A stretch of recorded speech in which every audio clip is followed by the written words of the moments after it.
સૌરાષ્ટ્રની ગુણવાન ધરતી ઉપર અનેક સાધુ સંતો ભક્તો જતી સતી પીર ફકીરો થયા છે. એટલે જ સૌરાષ્ટ્રની ધરા સંતો ભક્તોની કર્મભૂમિ ગણાય છે. એના કારણે જ સંતોની સંત પરંપરામાં અનંત એવી ધારાઓ ઉતરી આવી છે. તો એ સંત પરંપરાની અમર ધારામાંથી એક મહાન સંતને આજે આપણે યાદ કરીએ. તો એ છે ભાવનગર જિલ્લાના ને સાવરકુંડલા તાલુકાનું એક પંખીના માળા જેવું નાનકડું ગામ. એ ગામનું નામ છે સાપરી.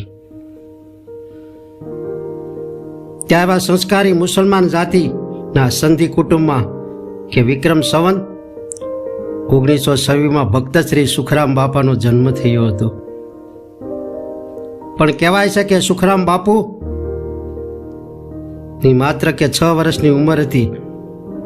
એવી બાળ અવસ્થામાં તેમણે માતા પિતાનું કે સુખ ગુમાવ્યું. પછી તો સુખરામ બાપુના મોટા ભાઈ અને નાના બહેન હતા. આ કે ત્રણે ભાઈ બહેન એવા નિરાધાર બની ગયા. એટલે મોસાળ જવા નીકળ્યા. તેમનું મોસાળ ભાવનગર જિલ્લાના કે ગારિયાધાર તાલુકાના ભંડેરિયા ગામે હતું. ત્યાં ચાલતા ચાલતા પહોંચ્યા અને ત્યાં થોડા દિવસ રોકાણા. પછી ત્યાં ફાવ્યું નહીં એટલે ત્યાંથી નીકળ્યા. પણ કે બેન નાના હતા એટલે તેમને મોસાળે છોડી અને સુખરામ બાપુ અને તેમના મોટા ભાઈ ત્યાંથી ઇટિયા ગામે જવા નીકળ્યા. કારણ કે ઇટિયા ગામે તેમના સંબંધી રહેતા હતા. એટલે થયું કે તેમની પાસે જઈએ અને કંઈક મહેનત મજૂરી કરીએ. એમ કે વિચારીને બંને ભાઈ ચાલતા થયા.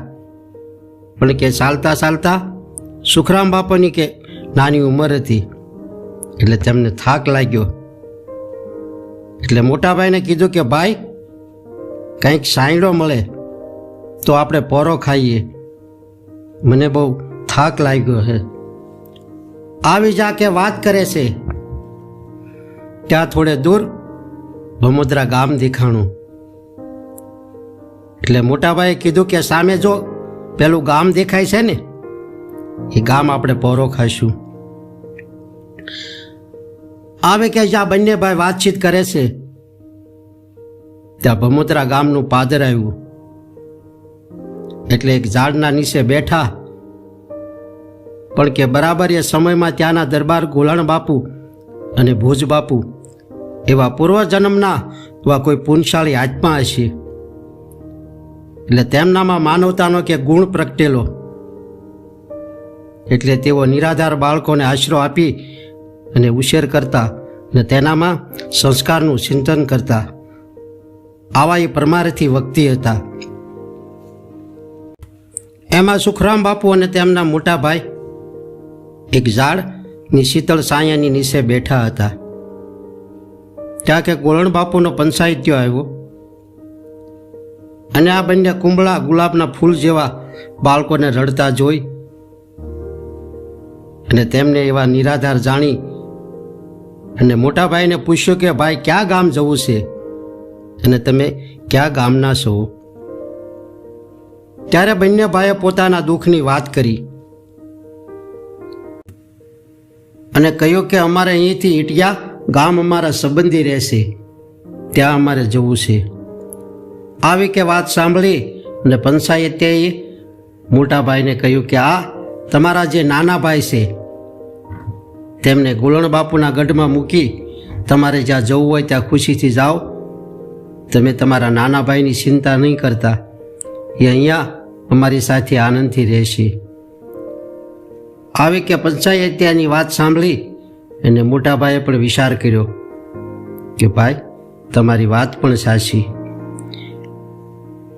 એમ કહીને કે સુખરામ બાપાને ગઢમાં મૂકી ને ગોલણ બાપુને સોંપીને પછી મોટા ભાઈ ઇટિયા ગામે જવા નીકળ્યા. પછી તો અહીંયા ગઢમાં સુખરામ બાપુ કે ગોલણ બાપુના દરબારના ગઢમાં સુખ અને શાંતિથી રહેવા લાગ્યા. ત્યારે કે સુખરામ બાપાની માત્ર 6 વર્ષની ઉંમર હતી. એવી નાની વયમાં કે સુખરામ બાપુ પાસે ગોણાણ બાપુના પંચાયત્યા, દરબારગઢની ગાયો અને ભેંસીઓનું વાસીદું કરાવતા. પણ સુખરામ બાપા તેમાં પણ ખુશી અને આનંદમાં રહેતા. એટલે સુખરામ બાપા કે વહેલા ઉઠીને પોતાને સોંપવામાં આવેલું કામ રોજના નિયમ પ્રમાણે પૂરું કરતા. અને પછી તો કે ધીરે ધીરે કે સુખરામ બાપા મોટા ભમુદ્રા ગામના ભાવિક ભક્તોનું ભક્ત મંડળ હતું. આ મંડળમાં હંમેશા રાત્રે ઈશ્વર ભજનમાં બધા તલીન બનતા. અને એના જે શુદ્ધ પ્રેમ અને ભાવનો જે અવાજ આવતો એ સુખરામ બાપા રાત્રે સાંભળતા. અને હજી ભજન સાંભળતા સુખરામ બાપાને પણ રાત્રે આનંદ આવતો. પછી તો કહેવાય છે કે સુખરામ બાપા એ ગોળણ બાપુના ગઢમાંથી નીકળી અને ગામના 2-4 છોકરાઓની સાથે આ ભજન મંડળમાં કાયમ જવા લાગ્યા. અને ધીરે ધીરે સુખરામ બાપા પણ ભજન ગાવા લાગ્યા. પણ સુખરામ બાપા તો પૂર્વના એવા ભજનના પ્રેમી હતા. એટલે સુખરામ બાપુ ના ભવોભવના જે સંસ્કારો હતા એ જાગૃત થયા. એટલે જ કહેવાય છે ને કે ભક્ત બીજ પલટે નહીં, ભલે જુગ જાય અનંત. ઊંચ નીચ ઘરે અવતરે આખીર સંતના સંત. ઊંચ નીચ ઘરે અવતરે આખીર સંતના સંત.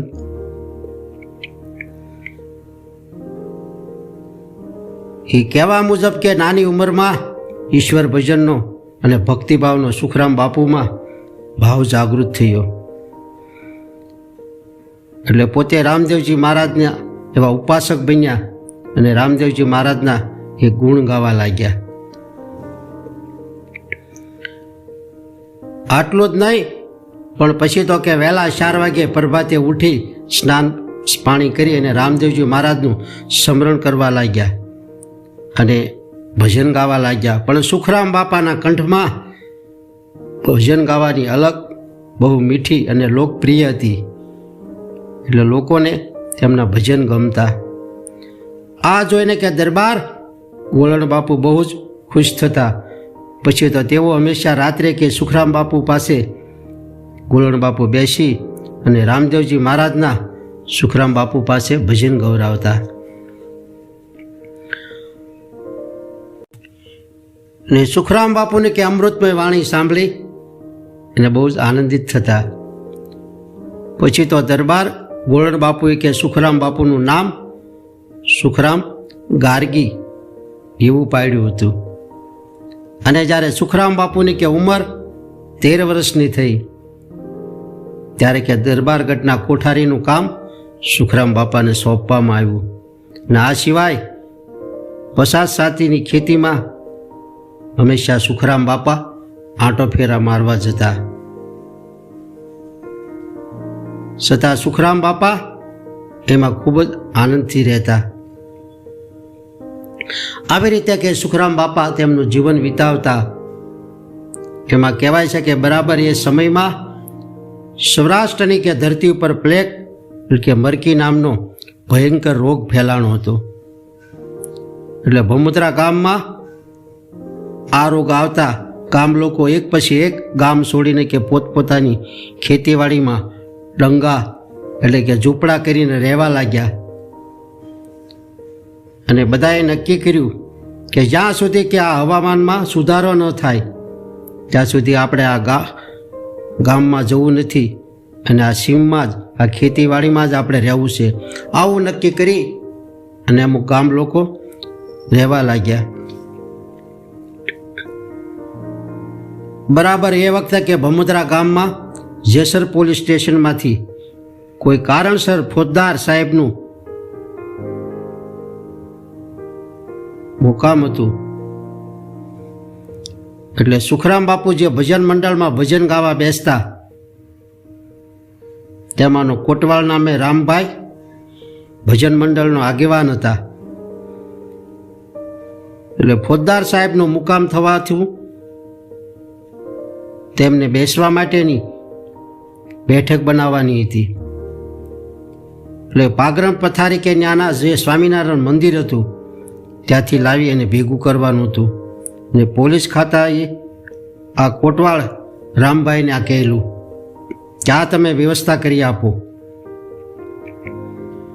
પણ કે ગામમાં ભયંકર પ્લેગના રોગ હોવાથી રામભાઈથી પાગરણ ભેગું થઈ શક્યું નહીં. એના કારણે પોલીસવાળાએ કે રામભાઈ કોટવાળને કે ભમોદરાના પાદળમાં એ બધા ધમકાવા લાગ્યા. કેમ કે તે જમાનામાં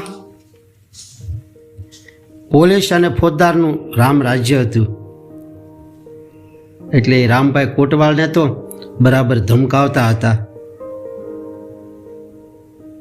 પણ કે બરાબર એ જ સમયે સુખરામ બાપુ સીમમાંથી આંટો મારી અને ગઢ તરફ આવી રહ્યા હતા.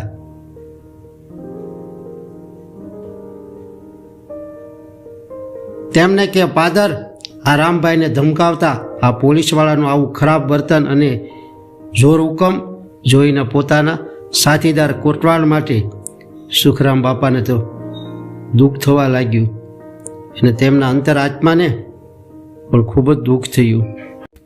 જેના કારણ સુખરામ બાપુ કે જો હુકમી સામે એટલે કે પોલીસવાળાને એવા ક્રોધના આવેશમાં આવી જઈ અને છાતીમાં કે લાકડીનો ઠોંસો માર્યો.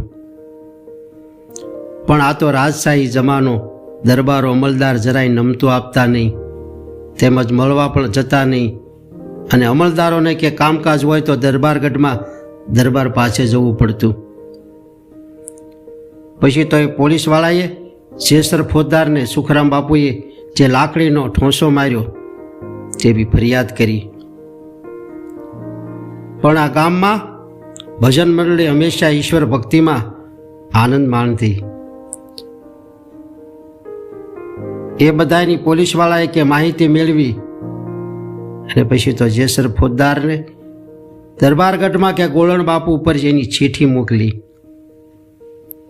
અને ચીઠીમાં લખ્યું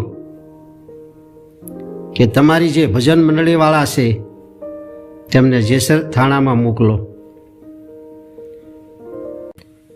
પછી તો ગોળણ બાપુના કહેવાથી કે ભજન મંડળી અને સુખરામ બાપુ ને બધા ભમોદરાથી જેસર જવા નીકળ્યા. પણ રસ્તામાં કે ચાલતા જાય છે અને સુખરામ બાપુએ કે રામદેવજી મહારાજને વિનંતી કરી કે હે પરમ કૃપાળુ પરમાત્મા રામદેવજી મહારાજ, જો મેં સાચા દિલથી અને શુદ્ધ ભાવથી આપના ભજન ગાયા હોય તેમજ આપનું સ્મરણ કર્યું હોય તો અમારી ઉપર આવે પડેલા આ સંકટનું પ્રભુ તમે નિવારણ કરજો. જેમ કૌરવની સભામાં દુશાસન કે દ્રૌપદીના શિર ખેંચી રહ્યો હતો ત્યારે દ્રૌપદીએ જગતપિતા કૃષ્ણને હૃદયથી પ્રાર્થના કરી ત્યારે તેની વારે પ્રભુ પધાર્યા હતા. તે પ્રસંગને યાદ કરી તમારું બિરદ સંભાળી અને અમારી વારે પ્રભુ પધારજો. આવે કે સુખરામ બાપાએ હૃદયના શુદ્ધ ભાવથી પ્રાર્થના કરી. પછી તો ધીરે ધીરે કરતા જેસર ગામ ગયા. તે સમયે ત્યાં પોલીસ થાણામાં મહુવાથી ટીપેરૂટી પોલીસ ઇન્સ્પેક્ટર સાહેબના મુકામ હતા. એટલે પોલીસવાળાએ ખબર આપ્યા કે ભમોદરાથી ભજન મંડળી સાહેબ હવે આવી ગઈ છે. પછી તો કહેવાય છે કે એક પછી એકને નામથી બોલાવી અને સાહેબ ધમકાવા લાગ્યા. એમ કરતા કરતા કે એ વખતે સુખરામ બાપુની વારે કે રામદેવજી મહારાજ પધારેલા. એટલે પોલીસવાળાને સુખરામ બાપુનું નામ જ ન યાદ આવ્યું અને ફોજદાર સાહેબે સુખરામ બાપુને તે બોલાવી જ ન શક્યા. પછી તો બધા ભજન મંડળીવાળાને રજા આપી ત્યારે સુખરામ બાપુને મનમાં કે વિચાર આવ્યો કે રામદેવજી મહારાજનું સાચા દિલથી અને શુદ્ધ ભાવથી સ્મરણ કરવાથી રામદેવજી મહારાજ જરૂર અત્યારે મારી વારે પધાર્યા હોય. એટલે જ આ ફોજદાર મને બોલાવી ન શક્યા. આવો કે સુખરામ બાપુના દિલમાં શું સંકલ્પ થયો કે આ સંસાર અસાર છે અને સાસો સાર તો રામદેવજી મહારાજના સમરણ ભજનમાં છે. આવો દૃઢ વિશ્વાસ રાખી સુખરામ બાપુ કે રણુજાના રાજા રામદેવજી મહારાજને પ્રાર્થના કરવા લાગ્યા અને કહેવા લાગ્યા કે હે રામદેવજી મહારાજ, તમે મારી ઉપર કૃપા કરી મને કોઈ સાધુ પુરુષનો ભેટો